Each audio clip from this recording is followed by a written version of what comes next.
Hi everyone, my name's Adam Seeley. I'm an award-winning back pain specialist and osteopath, and in this video we're going to be going over how to best strengthen your core muscles.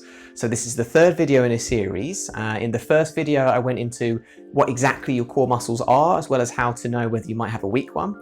And then in the second video I talked more about how to engage your core muscles, and that helps lay down the foundation for what we're going to be talking about today, which is the best exercises to strengthen them. So if you haven't watched those first two videos, I would strongly suggest watching them before you continue with this one.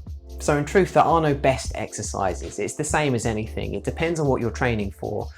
With exercise, there's something called the principle of specificity, which is if you're training for, say, a long distance marathon, where you're going to be training for more endurance, the results you get are going to be completely different than if you're training for powerlifting, where you're going to be focusing more on sudden strength and bursts of power. It's not to say that the training styles or the exercises are completely different, it's just they're going to get different results. The good news is that pretty much any core exercise has been proven to help regardless of what your overall target is, and can be used as an effective component of any training program.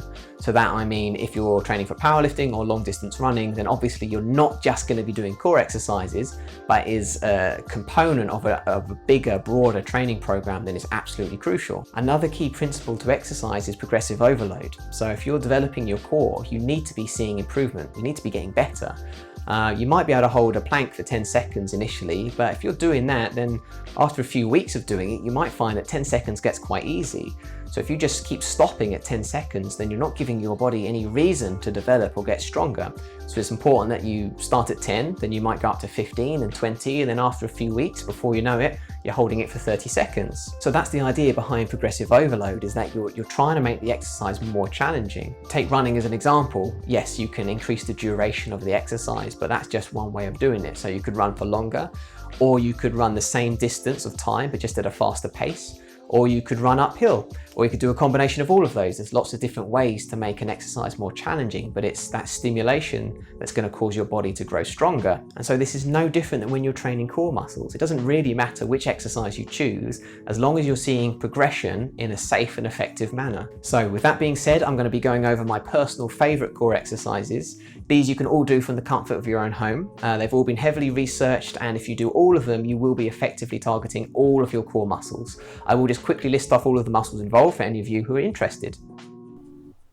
So the muscles we're primarily focused on will be the transverse abdominis, the rectus abdominis, the internal oblique, and the external oblique. And then round the back, we've got the multifidus, quadratus lumborum, longissimus, and iliocostalis. Curl-ups will be effective at recruiting the rectus abdominis, with the low activity of the obliques, transverse abdominis, and psoas. Doing these on an unsteady surface like an exercise ball is shown to double the activity of the rectus abdominis and increase the activity of the external obliques fourfold compared to when doing it on a stable surface like I am here. Now that's an easy way to incorporate progressive overload. Sit-ups show high rectus abdominis and external oblique activity and high psoas activity. It doesn't really matter whether you have your legs bent or straight, but having them bent will increase your psoas activity, which is a strong hip flexor, so it might lessen the workload of other muscles. Using in the drawing in maneuver, which I went over in the previous video, prior to doing this exercise has been shown to significantly increase muscle thickness in the transverse abdominis. This is another way to add progressive overload by making the exercises more challenging. So bilateral leg lifts, elevating both legs at the hip. These have shown an increased activity in rectus abdominis, external oblique, and the internal oblique during the first part of the range of hip flexion. So single leg lifts show far reduced abdominal muscle activity, as the opposite leg just tends to push down and provide stability. However, if lifting both legs up is too difficult, then one leg at a time is a good way to build up to it. So next on to pelvic lifts. Just start with your hips at 90 degrees and your knees straight. Lift your buttocks upwards off the mat. This is only a small motion, so the feet move upward towards the ceiling. Try not to push against the mat with your hands. As you can see, my hamstrings are far too tight, so I struggle with fully straightening my knees on this one. Next is thoracic elevation. So you can begin with your arms out at your side and progress to either behind the head or reaching overhead as your strength improves. This has high activity in both the multifidus and the rectus spinae muscles, but if you have someone to stabilize your legs, then it's shown to provide a stronger contraction. This is called the Superman, and this is a progression by lifting both upper and lower extremities at the same time. Finally, I would suggest the planking movements. So front plank, side plank, and reverse plank. All right, so just remember that there are no specific times or set periods you need to be holding these exercises for. So let's just say if you can hold the front plank for 30 seconds, then fantastic.